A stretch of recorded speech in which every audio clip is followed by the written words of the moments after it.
Okay, so we are here today with my 1976 Datsun 280Z, and we are going to be doing an air conditioning retrofit on it.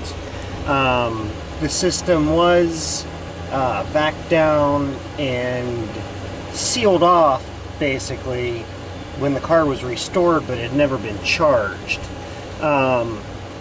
So it should be a fairly simple procedure. But one thing that I've noticed is on the compressor here, if you can see, there is a good deal amount of oil around the inlet and outlet ports. So we're going to pull those off and change the O-rings in there.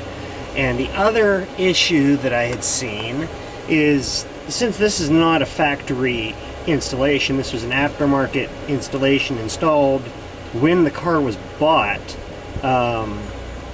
so there's no information about refrigerant level or refrigerant weight or anything, so we're just gonna have to guess at it.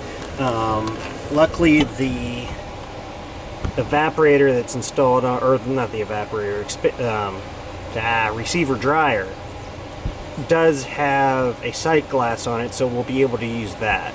The only parts that have made lines, all the lines are crimped and none of them appear to have any oil or leakage around them, are the lines on the receiver dryer and this one line here on the low side port of the compressor.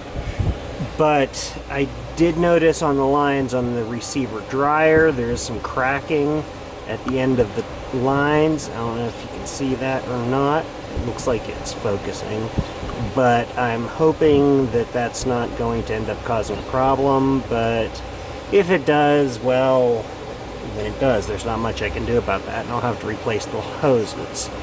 But let's get these two fittings off of here and change the O-rings.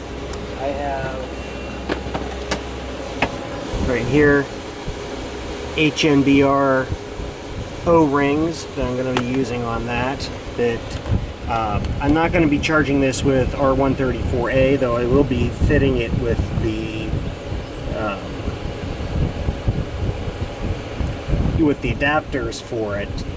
But I will be using EnviroSafe, which is a non-CFC replacement refrigerant that's supposed to be compatible with R12. This is the same refrigerant that I used in the Imperial, and it worked very well, with the exception, of course, of the leaks that the Imperial has. But I'm getting that sorted out, and yeah, well, we'll get this apart and we'll be back in a minute.